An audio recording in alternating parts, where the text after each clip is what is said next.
Um, and so before we actually do our prayers and everything for the session, I wanted to touch on one topic that the young adults had asked about, but I hadn't gotten to. Okay, unless Geshe-la did it yesterday, but maybe not. Because was the question of, is there a good kind of desire? That was your question, right? Yeah. Okay. Did you touch on that yesterday? Is there a good kind of desire? I see. No. Okay. So this question comes up a lot. So the word desire in English has many different meanings, and I think this is part of the problem. Well, not problem. Thing we have to understand is desire in English can mean like an aspiration. I desire to become a kinder person. I desire to progress on the path to full awakening. So we say like that. That kind of desire, it's a very virtuous aspiration, and those are the kinds that we want to cultivate. The other way the word desire is used in English is, oh, that is so beautiful. I desire it. I've got to have it. It's mine. That kind of desire brings problems. Okay. So the first kind of desire is more like a virtuous aspiration. Yeah. The second kind of desire is basically attachment and lust. Okay. That then goes into greed. And so that's the kind of desire that we want to abandon. So when you're reading some Buddhist material, you have to know which kind of desire they're talking about, okay? So that you put your mind in the right direction instead of, oh yeah, I desire chocolate and I desire a yacht and I desire, no, we don't want to put our minds that way. Okay, is that clear for people? Yeah. Any follow-up issues or questions from that? I think. Okay. Okay. So we'll start off with, as we always do, visualizing the Buddhas surrounded by the Buddha surrounded by all the other Buddhas and Bodhisattvas, and ourselves surrounded by all living beings.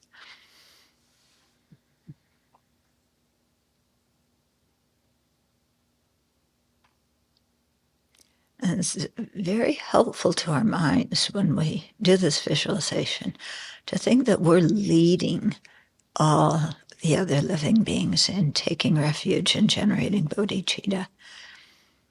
And if you think especially of the people that you don't get along with so well, doing this, it changes your image of them. Yeah. Oh, yeah, they may be interested in Buddhism, want to take refuge. They have the potential to appreciate bodhicitta. They want to and have, the ability to generate it. So that can help us soothe our negative emotions towards them. And it also kind of gives us an idea sometimes of how we can help others by leading them to take refuge and generating bodhicitta.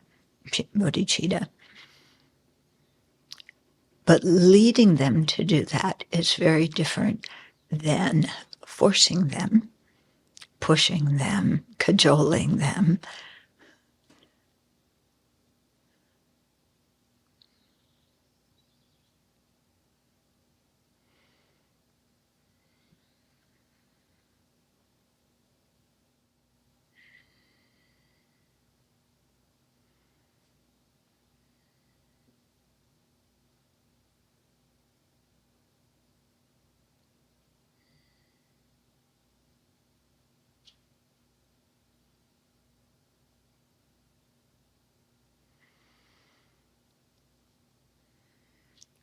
Let's generate our motivation.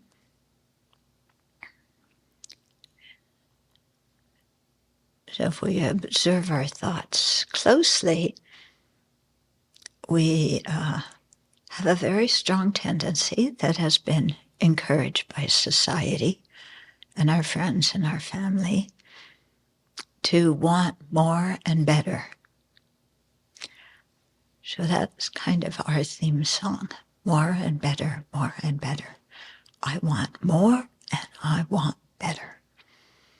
And we put this into practice assiduously every day to try and get more of what we think will bring us happiness and get better quality of what we think will make us happy.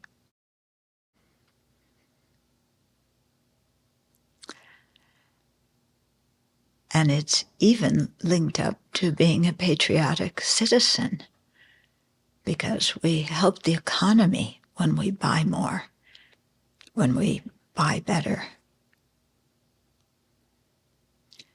And this is what the president told us to do after 9/11. Go out and go shopping. Get more and better. But that mind is very much based on the misconception that more and better of whatever it is, be it material things, sex, status in society, climbing up the corporate ladder, whatever it is, there's the assumption that that's going to make us happier.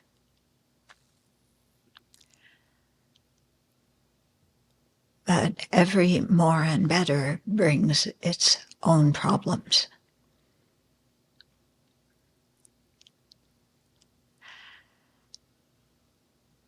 As soon as you have a very fancy car, you have the hell realm with that very fancy car. As soon as you have new tech equipment, then you have the hell of that new tech equipment.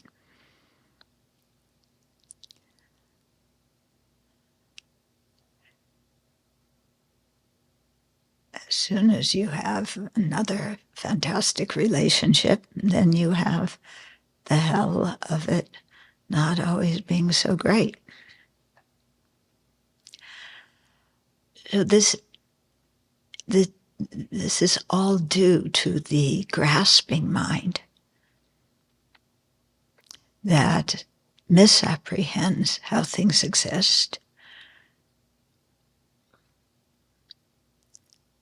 and thinks that they have inherent pleasure in them, so we've got to get them. And it also is rooted in the self-centered mind. So we want more and better, and then get involved in a lot of negative actions to get that. And in the end, whatever comes together separates. And so many times in our own experience, if we check, we've gotten more and better, and it's been disappointing. It didn't measure up to our expectations, our daydreams.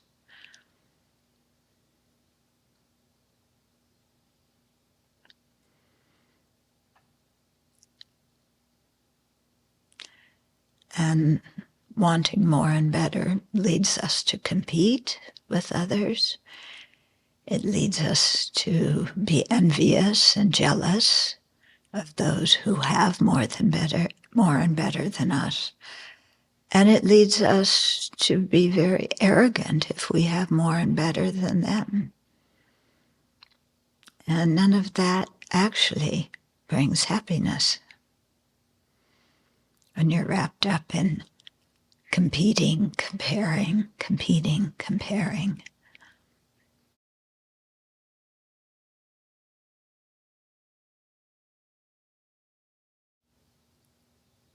So what Shantideva is suggesting in Guide to a Bodhisattva's Way of Life is, instead of being focused on more and better for me, to think of how to really be of long-term benefit to other living beings.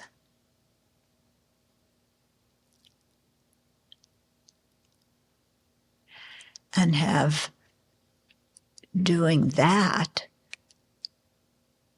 be what brings us happiness, what brings us a sense of fulfillment.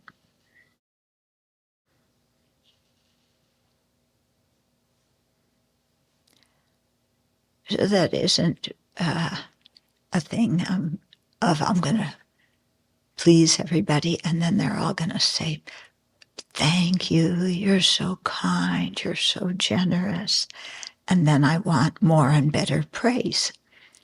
If we think like that, we're in the same old rut. So it's a kind of generosity, a kind of giving, where the action itself is the pleasure, regardless of how others respond.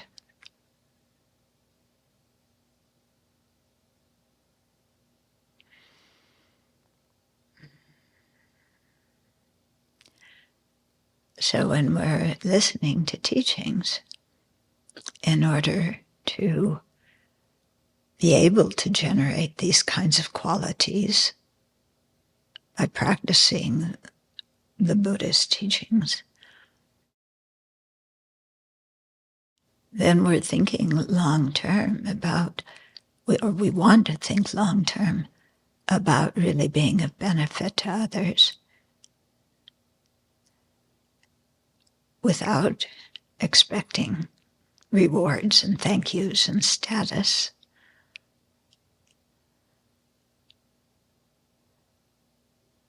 And to let our happiness be derived from showing compassion and care for others.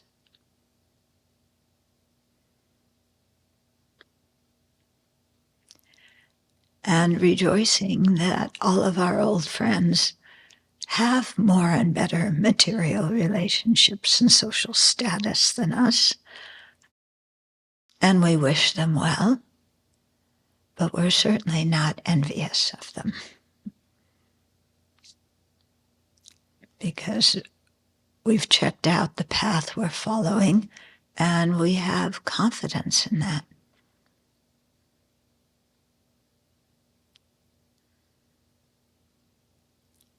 We're looking for long-term benefit rather than short-term pleasure.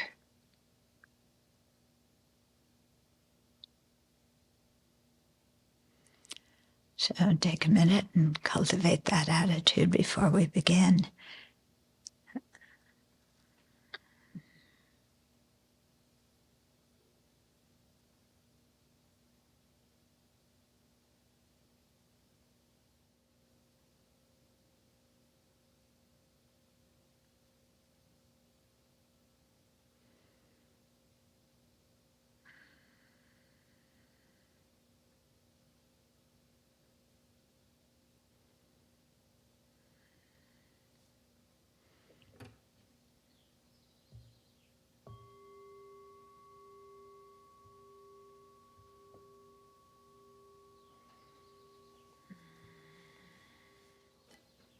I bet a rapper could make a really good song about more and better. Yeah. Has a certain beat to it. Okay. So we've been going through this text. It has 10 chapters. We're at the end of chapter 8 now. So you're just kind of dropping in at where Shantideva is going to be bringing chapter 8 to a conclusion. Chapter 8 is about meditation. But we think, oh, he's going to teach meditation, so he's going to teach sitting up straight, watching your breath, and this and that. What he teaches first is how to prepare yourself to develop concentration. And so the first part of the chapter is really going over how to unattach ourselves from our attachments, because the afflictions, and especially attachment and the wrong kind of desire, are some of the big hindrances to developing concentration. As we all know, you sit down to meditate, and what goes through your mind? Are you visualizing the Buddha? Well, it starts out the Buddha, and then it turns into your boyfriend. Or doesn't it? Or your girlfriend, or whoever it is. Or you start out watching your breath, and pretty soon you're thinking about work, and how can I get a raise, and what am I going to spend my extra money on? Or is the economy going to go south, and then what do I do then? Okay, so until we really get a handle on what is called the 8 worldly concerns, it's going to be really difficult to cultivate concentration. Because our mind is all over the place. And it never hurts to talk more about the 8 worldly concerns. Never hurts. It was actually one of the teachings that my teacher pounded into us again and again and again. And I'm very glad he did. But anyway, we'll talk about the self-centered attitude, which is kind of related to the 8 worldly concerns anyway. Okay, so the first part, of chapter 8, he was talking about how to subdue our attachment. He went into a big section about sexual attachment. And one verse I really like: if you really you have the urge to hug somebody, try your pillow. So, a good suggestion, huh? Doesn't quite make it, but it has the same idea, isn't it? So, and then he talked about a lot about the body and overcoming attachment to the body, because so much of our destructive karma is motivated by seeking pleasure for the body and seeking to avoid pain and unpleasant feelings for the body. And he's going to circle around and get back into that now. And then after that, he talked about what's called the method of equalizing and exchanging self with others. Okay, so equalizing, seeing that we and other sentient beings, that there's no reason to cherish ourselves more than others. Okay, we have all sorts of reasons why to cherish ourselves more than others, and Shantideva shoots them all down. Okay, so he doesn't mean that we should not cherish ourselves. Okay, and here I've noticed some people in our community using the term self-cherishing instead of self-centeredness. And I would like to ask you, don't do that, because if you talk about self-cherishing as something to be abandoned, very easily people think, oh, if I don't cherish myself, then I should be hard on myself. I should criticize myself. I should deny myself. And then you get people going into ascetic trips or low self-esteem trips. Okay, because you say, oh, well, self-cherishing is bad. I shouldn't cherish myself. I'm just a piece of rubbish. Well, I've known that all along, blah, blah, blah, blah, blah, blah. That's not what Shantideva and the Buddha are trying to get us to go to. Okay, we should cherish ourselves in a healthy way. Okay, which means that we respect ourselves, especially our spiritual yearning, our spiritual interest. We respect that part of ourself. It's a very important part of ourself that we should notice and should respect. Yeah, we should take care of the body, not because we're seeking, so much pleasure from the body, but because the body is the basis of our precious human life. And it's the vehicle through which, we have the opportunity to learn the Dharma now. So we should care for the body in that way, cherish it, but not be self-centered and think, only my body, only my pleasure. Okay, only me. Okay, are you getting the difference between self-cherishing and self-centeredness?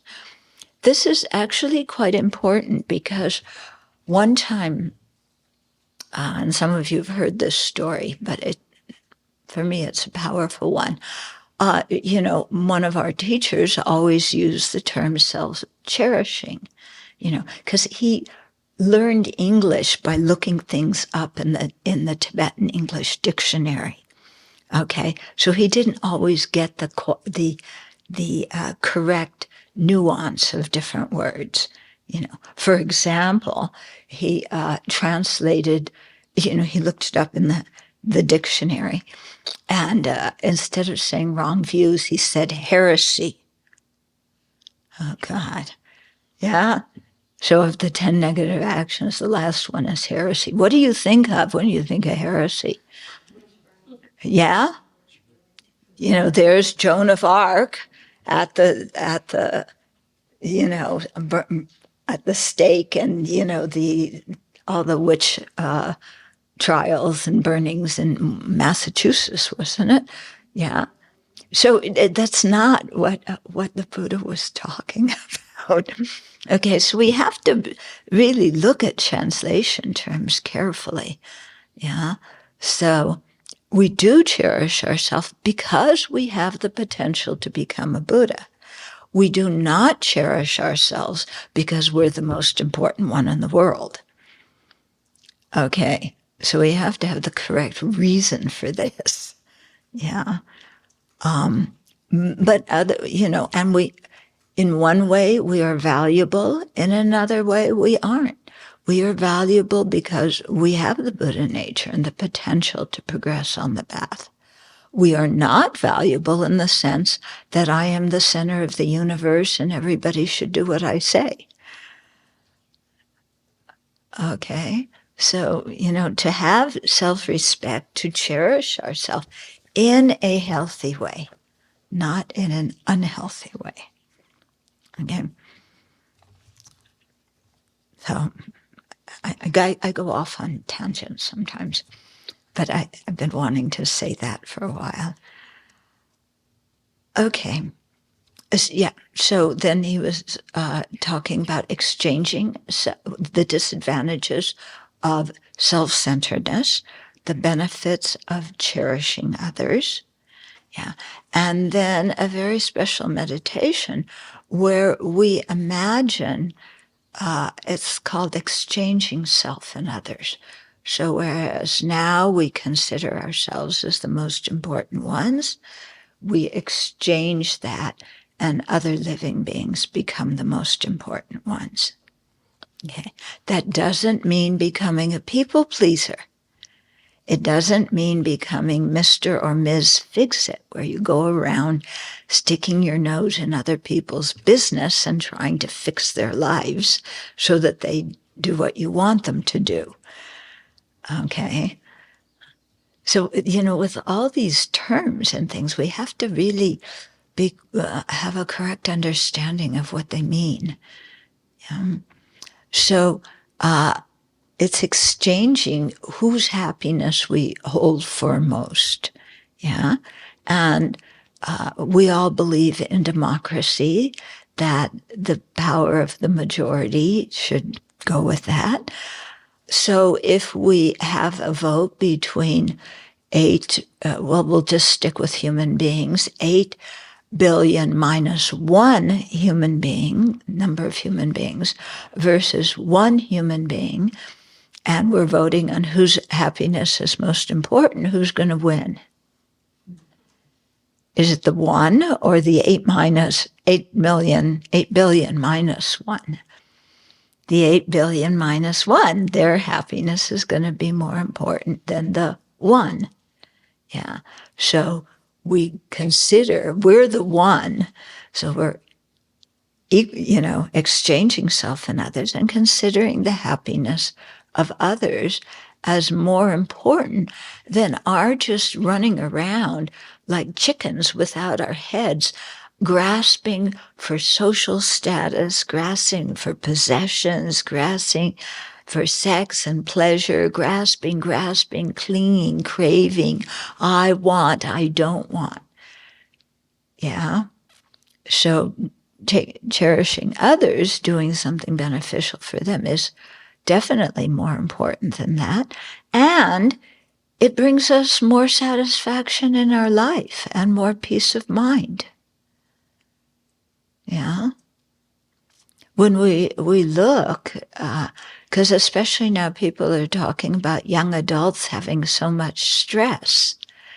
Yeah, and it's true. It's not just limited to the young adults. It's everybody. It starts in kindergarten. It starts in preschool.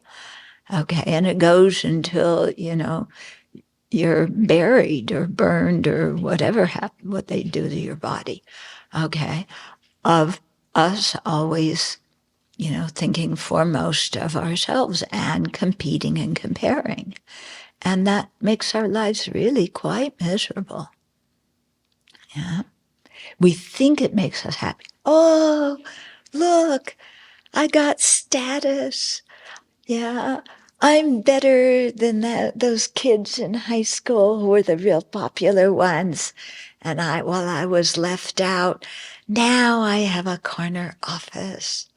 Now I'm successful. Yeah, is that going to make us happy? But we chase it. We chase after it. But it doesn't make us happy. Yeah? So, if we're able to really contribute to society and help people calm their minds and develop a kind heart for each other, then I think that really brings much more satisfaction in our lives. Okay.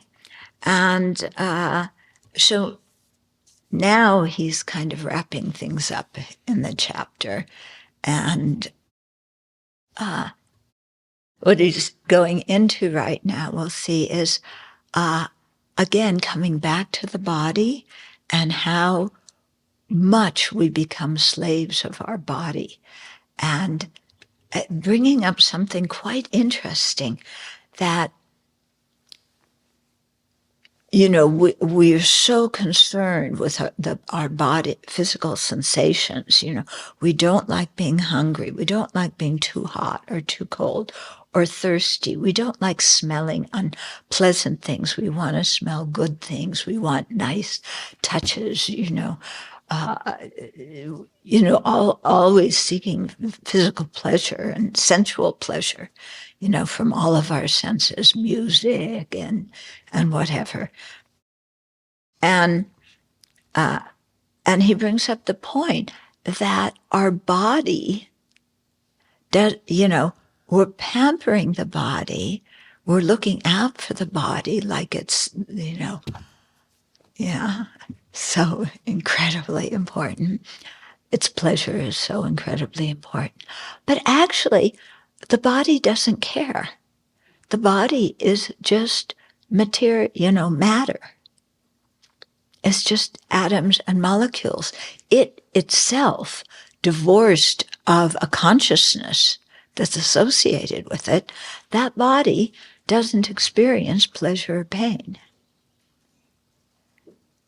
So it's an interesting thing, next time you have a stomach ache or stub your toe or your neck hurts or whatever, like, who or what is hurting?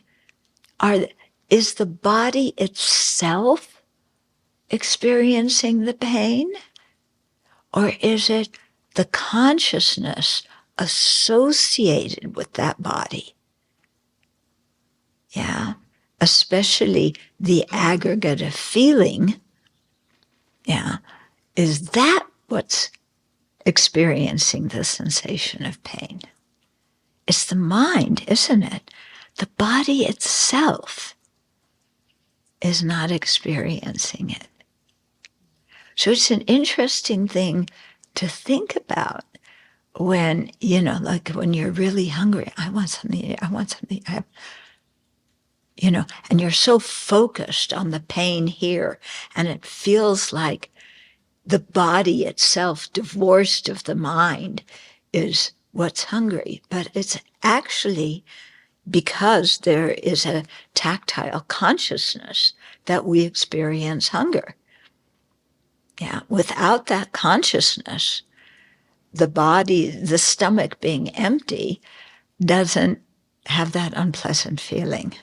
It's interesting to think about, isn't it? Yeah. Okay. So, we'll start with 178, where we left off last time. In the end, my body will turn to dust. Unable to move by itself, it will be propelled by other forces, like the people who dispose of it after we die. They're the other forces. So why do I grasp this unbearable and unclean form as I? Okay, so he went into this whole thing about the body beforehand, about how the body is basically a sack of unclean substances. Yeah, we think the body is beautiful. Yeah, our body is fantastic. The people that we are attracted to, their bodies are beautiful. We judge people, we make friends on the basis of how attractive their bodies are to us. Forget their mind, forget their values and principles. We just go by attraction. Look at them. Wow. And we're slaves to that. And Shantideva, earlier in this chapter, said, well, what is it that you want so much? Yeah. If you could, you mentally unzip this body and open it up. Okay. So we have Boney. You've all met Boney. Okay. But Boney is all cleaned up. Okay. Because he's made of plastic. Yeah. But did anybody see the deer leg that was on Country Road a few days ago? Yeah. So there was, I don't know what animal, I think, had killed a deer. It looked like a baby deer, didn't it? It was a small leg. And just the hoof, the leg, and the spine, it was lying there in the middle of Country Lane. Yeah? And somebody moved it out of the way after a day or two. But that's what our body looks like. I mean, maybe we don't have hoofs, but, feet. But, the bone still had bits of flesh and cartilage on it, kind of red in certain areas, dried blood. That's what this thing is. Yeah. So he's saying, why do I grasp this unbearable and unclean form as I? So, yeah, unclean, unbearable. Yeah, is your body ever 100% comfortable? Yeah, check right now. Yeah, is your body completely comfortable? Is there some kind of uncomfortable sensation somewhere? Yeah. So you try another meditation cushion, and then you try this and you try that. I got to find the perfect cushion, then I'll be able to concentrate my meditation. Yeah. There's no such thing as the perfect cushion. Yeah. And then you have to have some place that's 100% quiet. Totally quiet. Even the birds chirping bug you. Let alone those things. Bang, bang, bang, bang.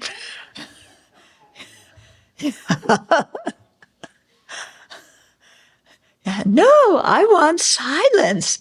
Make those machines shut up. Yeah, right. They're going to build the Buddha hall in silence. Good luck. Yeah. Okay. So you have to learn to deal with these things. Wherever you go, there's going to be sound. You're not going to have the correct cushion. Yeah. You're going to be too hungry, too thirsty, too full. Yeah. 179, whether it lives, here it means the body, whether it lives or whether it dies, what use is this machine to me? How is it different from a clod of earth? Oh, why do I not dispel this pride of it being I and mine? So when he says whether it lives or whether it dies, he's not saying, just go kill yourself. It's completely okay. Get rid. That's if you want to, not have attachment to your body, then go kill your body. No, that's not what he's saying. But what he's saying is all of our mental obsession about, our health, our looks, our strength, our senses working properly. Yeah. When we really think about it, this body is not so different from a clod of earth because it's going to decay and become that. So the point of him saying that is the last line. Oh, why do I not dispel this pride of it being I and mine? Because the grasping at the body as I or as mine, my foremost possession, my most important possession is my body. Yeah. Then that craving and clinging and grasping is going to cause us to do a lot of negative actions. And at the time of death, we have to separate from this body. There's no choice. Yeah, there's absolutely no choice. When it's time to die, the consciousness separates from the body. That's it. And you can complain all you want. You can file petitions. You can try and bribe somebody, but nobody can prevent our death when the time of death has arrived. So clinging to the body is only going to be a source of tremendous pain at that time. Yeah. So what he's trying to get us to do is to loosen this clinging and craving. Yeah. And then when we can, then actually our mind is much more peaceful. We're not so worried all the time. Yeah. Oh, what is it? Something's biting me. Did you have this during tick season? Every time you felt something in your skin, it's like, oh, is that a tick?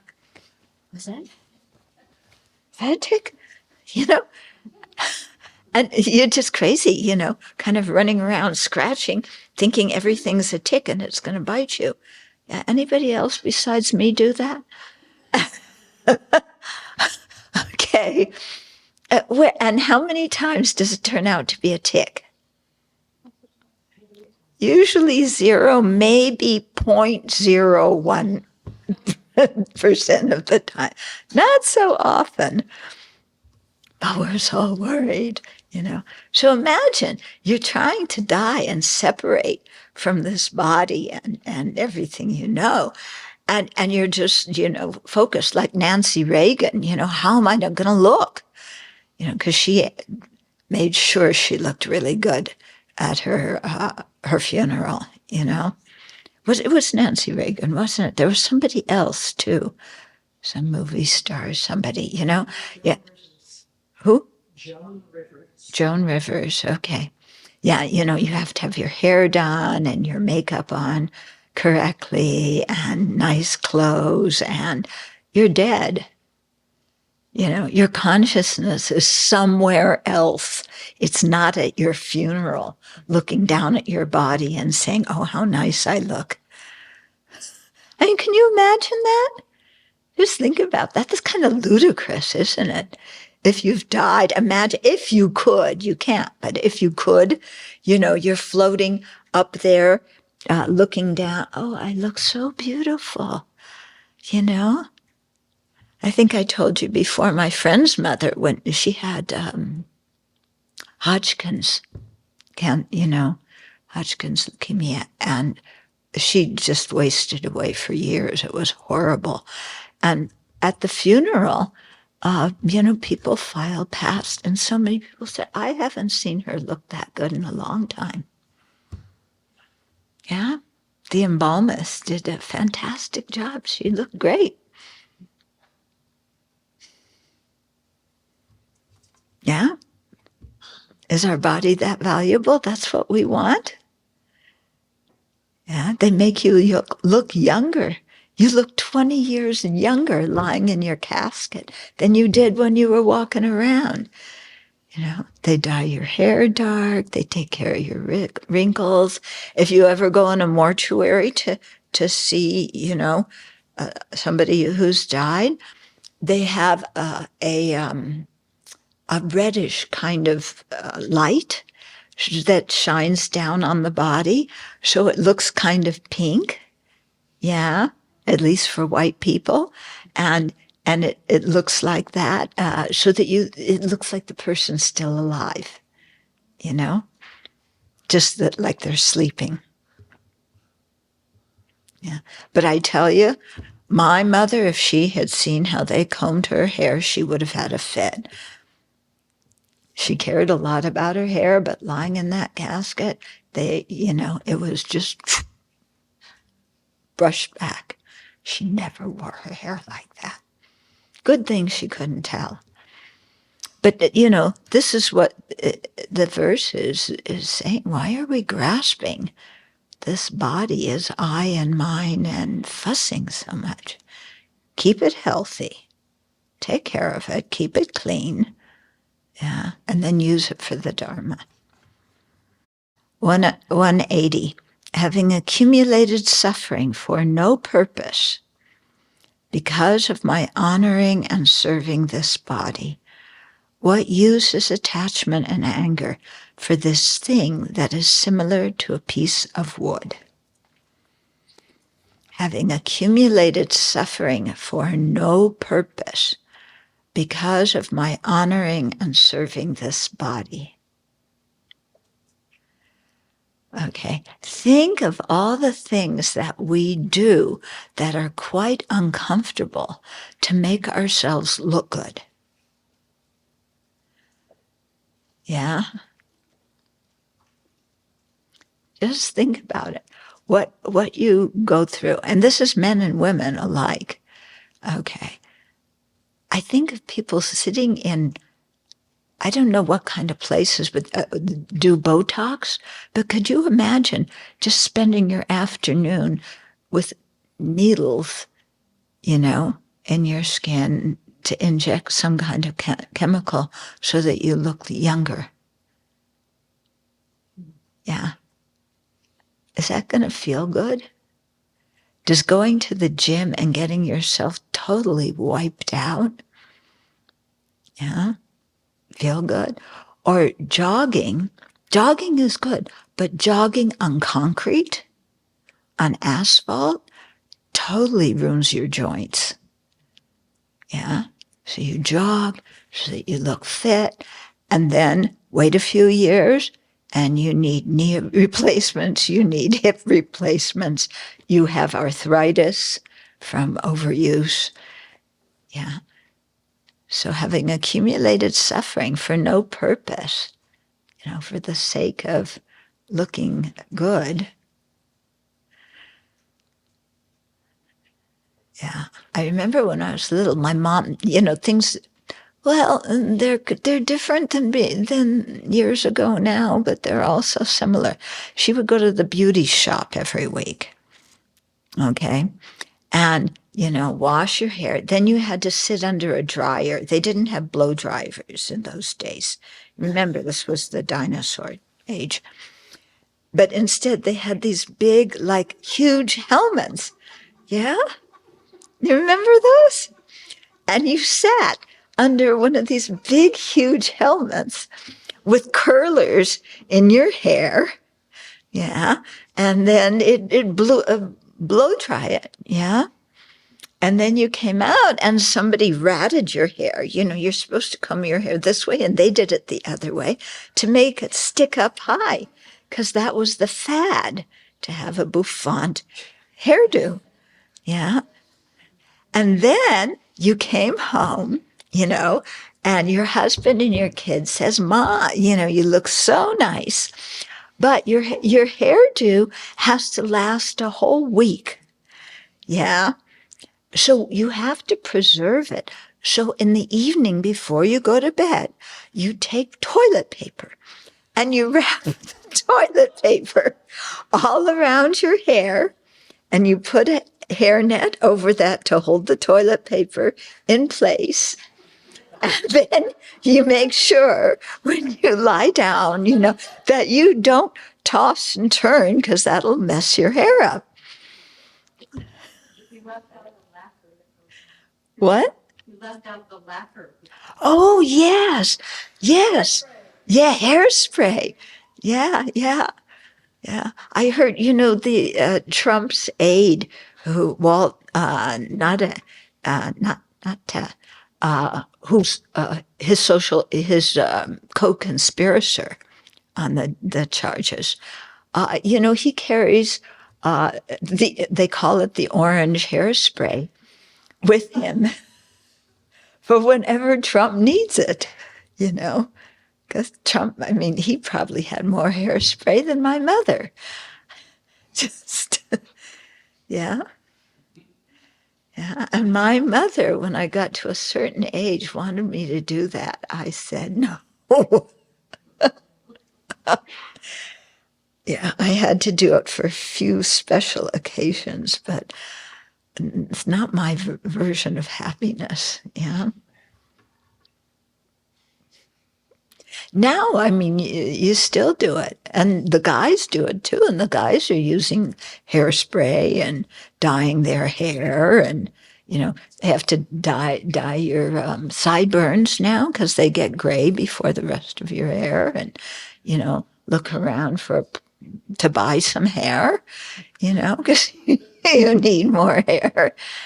Yeah, look what we do. That's just for looking good. That's not even in the sense of keeping the body healthy. Yeah. Okay. So, having accumulated suffering for no purpose, well, except a little bit of beauty and a little bit of vanity, because of my honoring and serving this body, what use is attachment and anger for this thing, which is similar to a piece of wood? Yeah. Does a piece of wood care how it looks? Yeah. Does a piece of wood say, oh, I'm better than all the other pieces of wood? Look at the grain in my piece of wood. It's so beautiful. Yeah. It's interesting when you work in the forest, look at a piece of wood and say, what's the difference between that and my body in terms of there just being physical things? Yeah.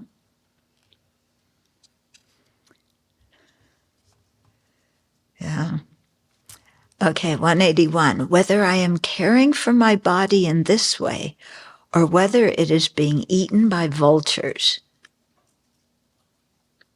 Yeah, so whether I am pampering my body, you have to go to the, what is it? The sauna and the spa, that's it.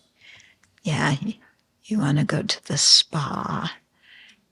Yeah, so whether I'm caring for my body in this way or whether it is being eaten by vultures, the body, has no attachment or hatred towards these things. Yeah. Why then am I so attached to it? Yeah. The body has no attachment to going itself, has no attachment to going to the spa, getting a massage, working out. They have no attachment to that, and they have no hatred towards that either. Yeah. The body itself doesn't look at the body and say, oh my goodness, I got rid of 99.9% of my pimples, but there's one right on the tip of my nose. What do? I gotta get rid of that one. It ruins my whole appearance. Yeah, you remember being a teenager and so obsessed with your complexion? Yeah.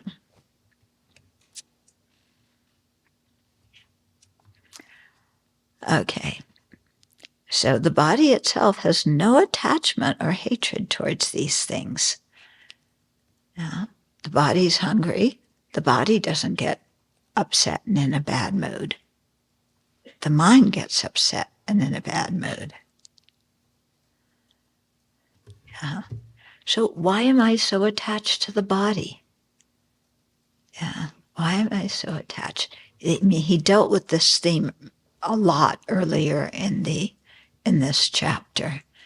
Why are we so attached to this thing that is a bag of flesh and blood and other stuff? Yeah. By itself, it is not gorgeous.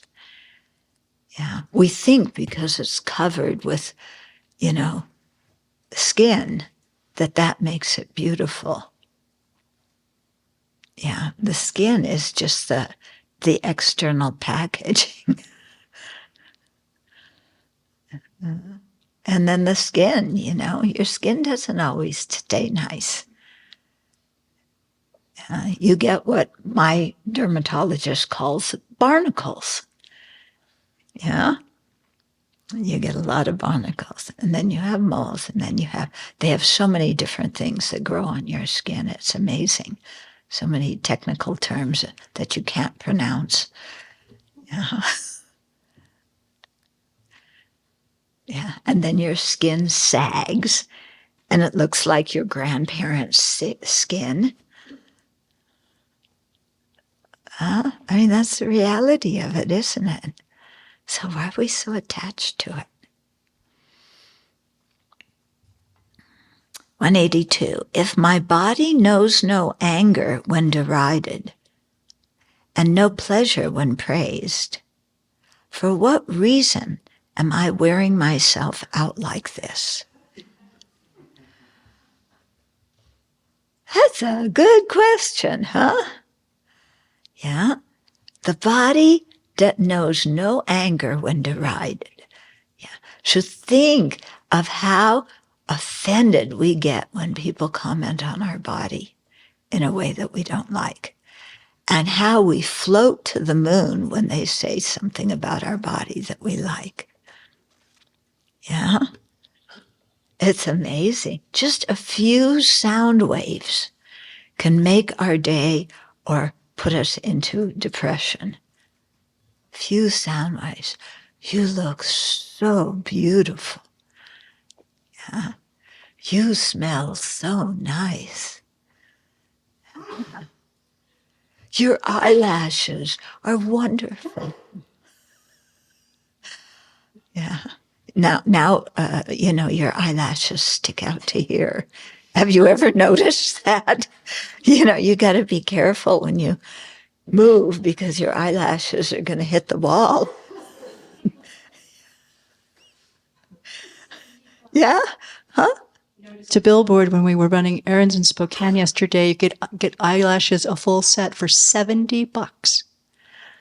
$70 to get Wow, those that's eyelashes. cheap. Yeah. For little pieces of hair. Oh, that's a good deal. We should go out and get some, huh? Yeah. Then we can compete who has the longest eyelashes. Yeah. Yeah. And then you have to take care of your eyebrows, So you either have to pluck them or you pencil them in. What? Tattoo. Oh, yeah, you get a tattoo. You get a tattoo eyelashes and you get a tattoo eyeliner. Yeah. Yeah, that saves you time. Yeah. You don't have to put it on every day. What? No smudging. Wow, that sounds good. Yeah. Yeah. Oh, yeah, we can get tattooed eyelashes sitting there all afternoon with needles in your eyelids. That sounds like so much fun. Yeah, we can have a Dharma debate while we're all sitting there.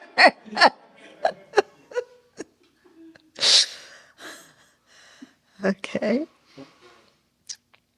So the body knows no anger when derided and no pleasure when praised. But when people praise our looks, oh, we like it. When people criticize our looks, oh, you look like you're anorexic. Put on some weight. You're too thin. Or when, you're a kid, remember they call fatso. Yeah, or whatever it is. Kids are so horrible the way they talk to each other. And who do they learn it from? Yeah, they aren't born insulting each other. They learn it. Babies just say goo goo and gaga. They don't say, you're a jerk. Look at you. Yeah.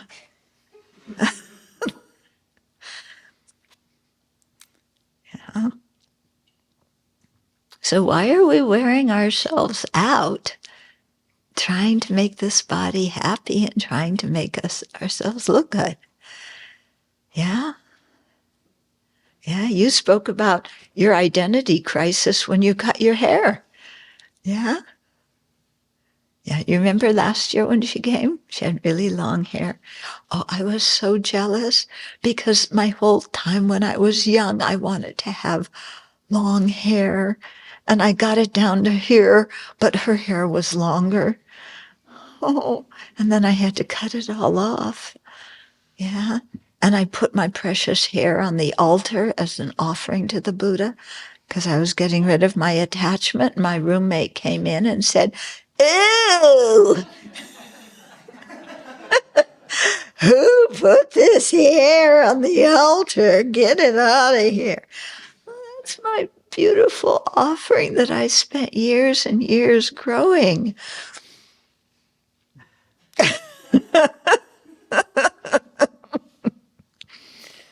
Yeah.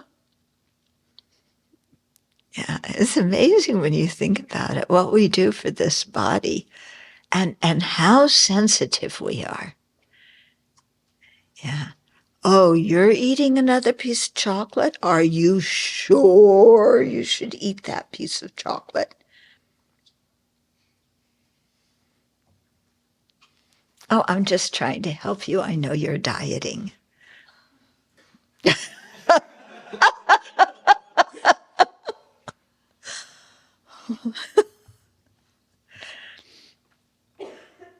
As a little kid, I thought that,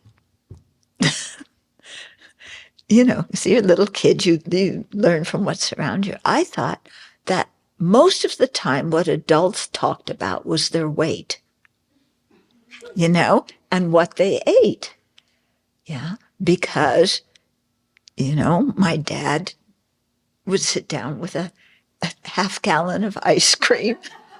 It was literally a half gallon, not those little things that we get, but a whole half gallon, and finish it off in one evening of watching TV. Yeah. And Mom also was, what do you say, chubby, fat.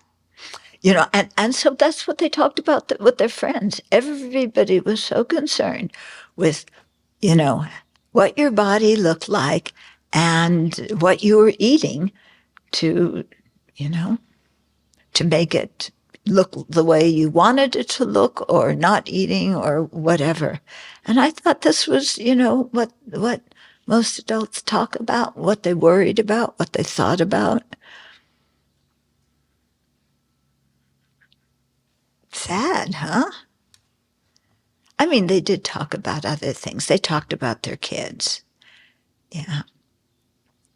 Oh. Okay. Yeah. Oh, my daughter. Oh, my son. Oh, look at what they're doing. Yeah. They're such good students. Yeah. They got an AE. AE is like an A plus, They got an AE on their spelling test. Yeah. Okay. So 183. Yet I want this body of mine. Yeah. So this is the self-centered thought talking again. Yet, yes, I want this body of mine. Both it and I are friends. I love my body. My body's my friend. That's why I criticize it so much for not looking the way I want it to look and not being as healthy as I want it to be. Yeah, do you criticize your body? Anybody here satisfied with the way your body looks? Yeah, don't you? Wouldn't you rather have it look a little different? Yeah. Yeah, some of you are just sitting there. We know that is fake. We don't believe you for a minute. Okay. Yeah, we all want our body to look different than it does, don't we? Yeah? And so, we're just, so, it's more and better, isn't it? I want to be taller. I want to be shorter. I want to be thinner. I want to be fatter. I want to, if you have brown hair, you want blonde hair. If you have blonde hair, you want black hair. If you have curly hair, you want it straight. If you have straight hair, you curl it. Everything, constant dissatisfaction. Okay? So here's self-centered mind saying, yet I want this body of mine. Both it and I are friends. Okay. And Shantideva says, well, since all beings want their bodies, why do you not find joy in theirs? Yeah.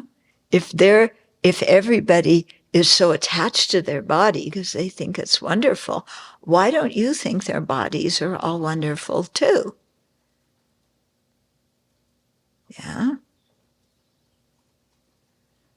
So, look around and everybody's attached to their body, and think their body's their friend. Would you want to change bodies with other people? Yeah? Do you really, you want to change bodies? Yeah, who do you want to change bodies with? What? No comment? Oh, I think we hit a sensitive point there. Yeah. But we think, okay, I get that person's body, then what? Yeah, that person is probably craving to look like you. Yeah. They have brown eyes, so they want blue eyes. You have blue eyes, you want brown eyes.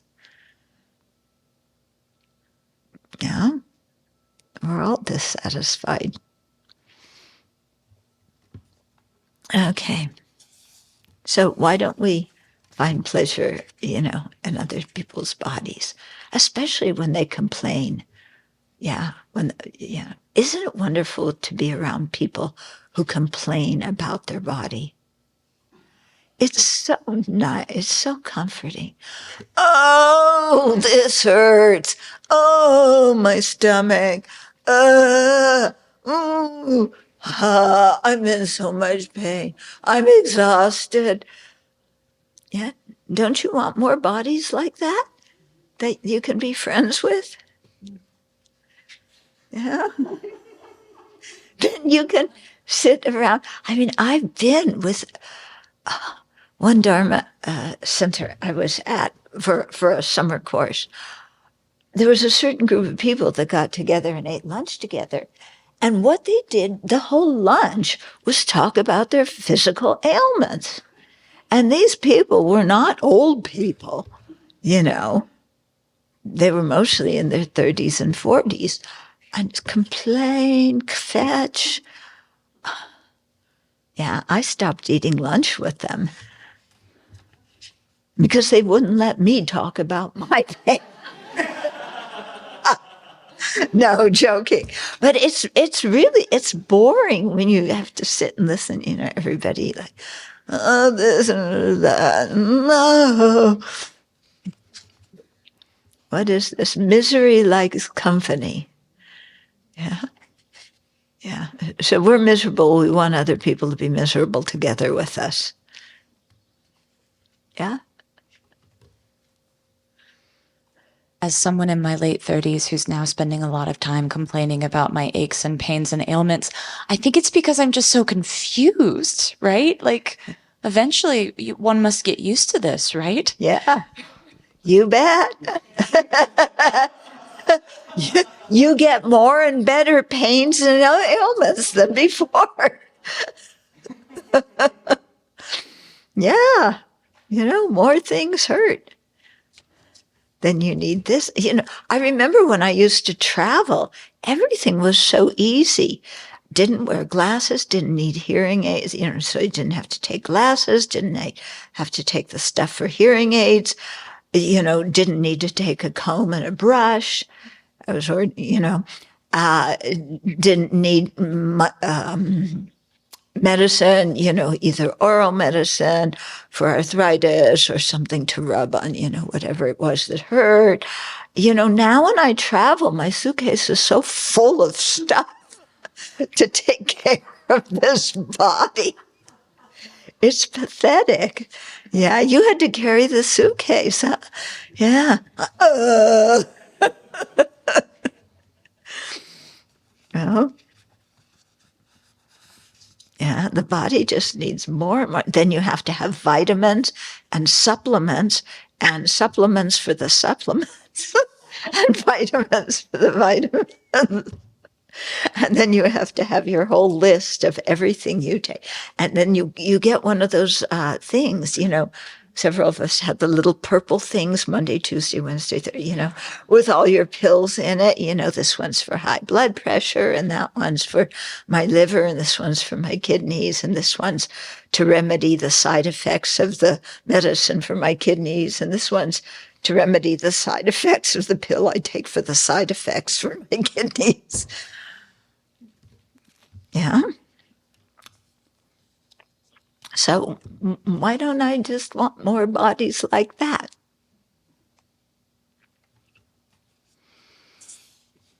Okay. Let's, okay. Maybe we'll push ahead and we'll finish the chapter. Yeah, you're going, finally. Get Shantideva off my back. He's like, he's too hard on my self-centeredness. I want a break. Yeah, and then he's going to, next chapter, tell you how you don't exist. So.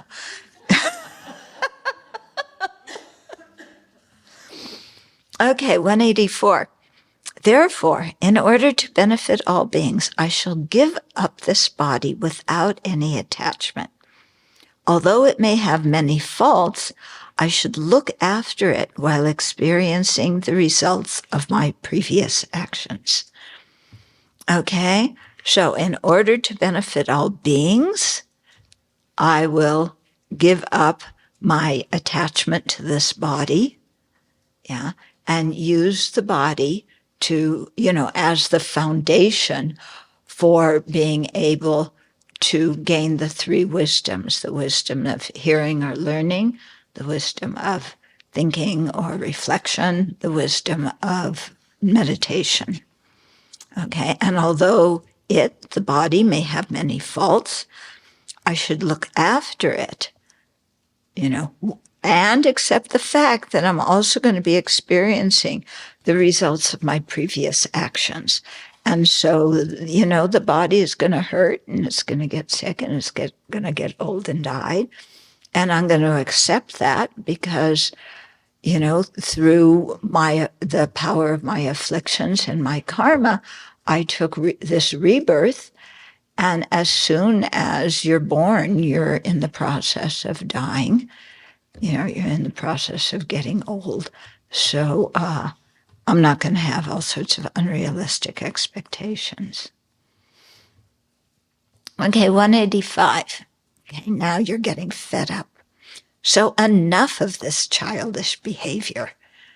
I've been running around seeking my own benefit, just complaining all the time about me, why I don't want. So enough of this childish behavior. I shall follow in the steps of the wise.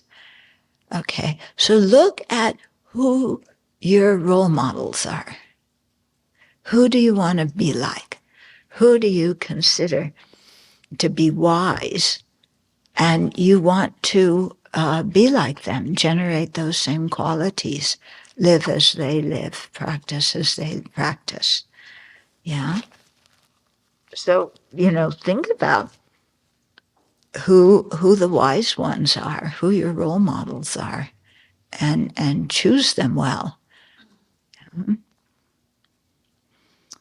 Okay, so I shall follow in the footsteps of the wise, and having recalled the advice concerning conscientiousness, I shall turn away from sleep and mental dullness.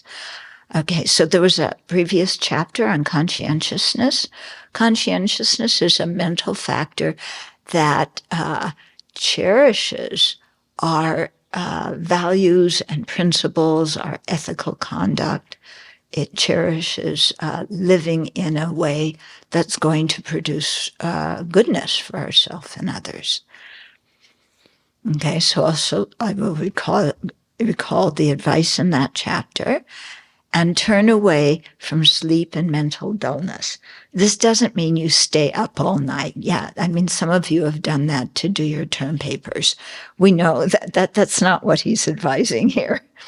Okay, is meaning excessive sleep, because it takes a long time to sleep. Doesn't it? When you think about it, I mean, everything else we try and do quicker. So, things, yeah, can I just get this done quickly? I mean, the kitchen after lunch, you used to see it. You guys are like, you're not sleeping. You're like, I'm getting rid of these dishes. Blah, blah, blah, blah. God, I'm done. Okay.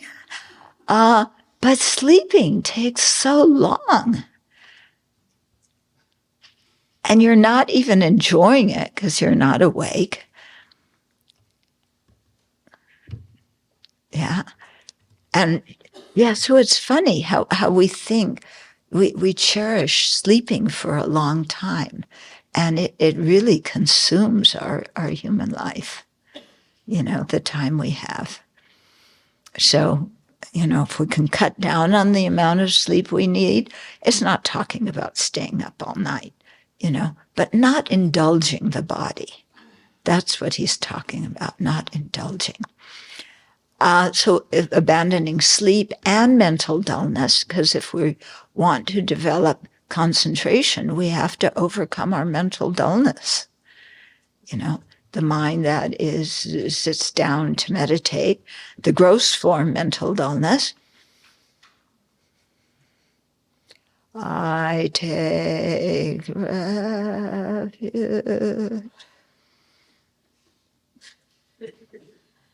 until I'm awake. And, it's going to be hard to develop concentration that way. Okay. I have a tip for everybody who wants to sit in the front row, because you think people who sit in the front row, they have higher status. When you sit in the front row, everybody can see you fall asleep. Yeah? I speak from experience. Yeah.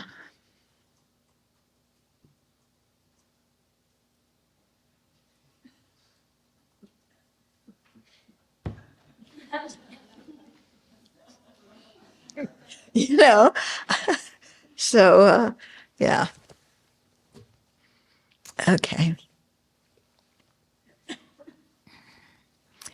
So I shall turn away from sleep and mental dullness. 186. Just like the compassionate children of the conquerors, the Bodhisattvas, I shall patiently accept what I have to do. For if I do not make a constant effort day and night, when will my misery ever come to an end? So we all know that to accomplish things that are good, we have to exert effort. And when we're doing things, we run into bumps and problems and pit holes and all sorts of things. Yeah. So instead of, it's so interesting. Whenever we're doing something and a problem arises, we always go, why am I getting a problem right now? We had it all planned out and it was going like this. Problems are not supposed to happen. This is what I say when we have problems with Buddha Hall. Because we signed a contract, everything was supposedly laid out to the detail of every little thing, except everything that was forgotten, that needed to be in the contract that wasn't put there. And, I came away with no problem. This is going to be smooth sailing. Yeah. Boy, you would have thought that I didn't know any Dharma practice at all, having that kind of expectation. Well, I did know two things from our previous experience. Whenever you build a building, it costs more than they tell you, and it takes longer than they tell you. Yeah, so I knew that up here, but every time we had a problem in here, complain. Yeah. The Buddha Hall Committee can vouch for it. Yeah, I complain, don't I? It was kind of we're in harmony. A what? We're in harmony with our complaining. Oh, okay. Are we in harmony with our complaining? I thought I complain much more than you do. I go into your office and complain, but you don't come to my office and complain. That will likely start. It will start. Okay. Yeah. Why are they doing this? Why aren't they doing that? I looked even yesterday, the outline of what they're supposed to do this week. They haven't finished yet, or they aren't doing, let alone what they're going to do next week and the week after. They don't know how to plan even for the week that they're building.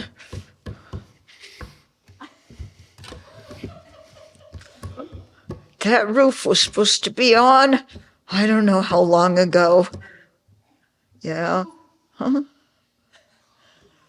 Yeah, I really wish we had kept, they gave us the outline. You have it from the very beginning? I want to take a look at that.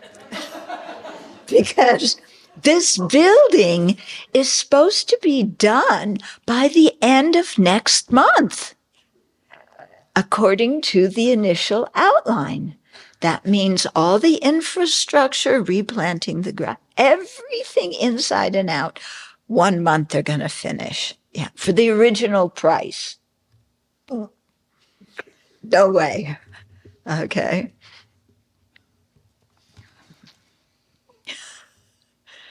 It's amazing, wasn't it? Why did they tell us that?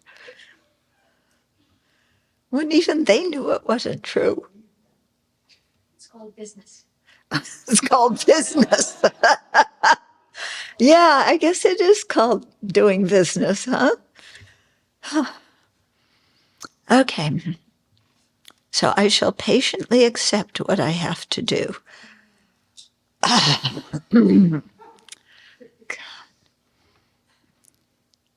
For if I do not make a constant effort day and night to meditate when all of that is going on, or to meditate when everything's going on here, yeah, or to meditate when those birds are chirping,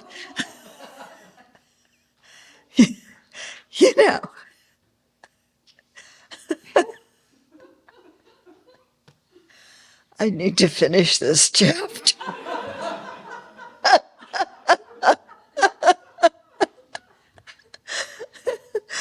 If I do not make a constant effort day and night, when will my misery ever come to an end?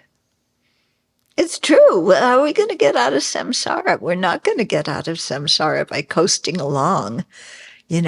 Complaining isn't the fuel that pushes us forward. Yeah.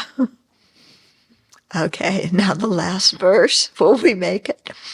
Therefore, in order to dispel the obscurations, okay, so the afflictive obscurations that prevent attaining liberation, the cognitive obscurations that prevent attaining full awakening. So in order to dispel the obscurations, I shall withdraw my mind from mistaken ways and constantly place it in equipoise upon the perfect object. The perfect object being the ultimate nature of all persons and phenomena, which is what he's going to explain in the next chapter. Okay, and we do that, develop that mind of equipoise, which is not easy, yeah, but we do it for good purpose, to dispel the obscurations. And then having dispelled the obscurations and generated our good qualities, then our whole existence is quite different. Yeah, much more meaning and purpose and satisfaction, fulfillment. Okay, so next week, Geshe-la will start teaching chapter 9 on Thursday morning, and I will switch and again teach Friday night, going back to samsara, nirvana, and Buddha nature. Okay, so that starts next week.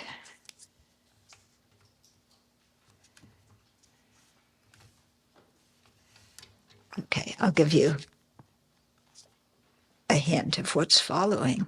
The first verse in the next chapter. All of these practices were taught by the Mighty One for the sake of wisdom. Therefore, for those who wish to pacify suffering you should generate this wisdom. Okay. Good.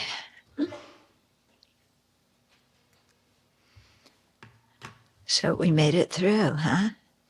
Our egos are alive and well. Even though Shantideva did his best to smash them, they fought back heroically, you know? Okay, so let's dedicate.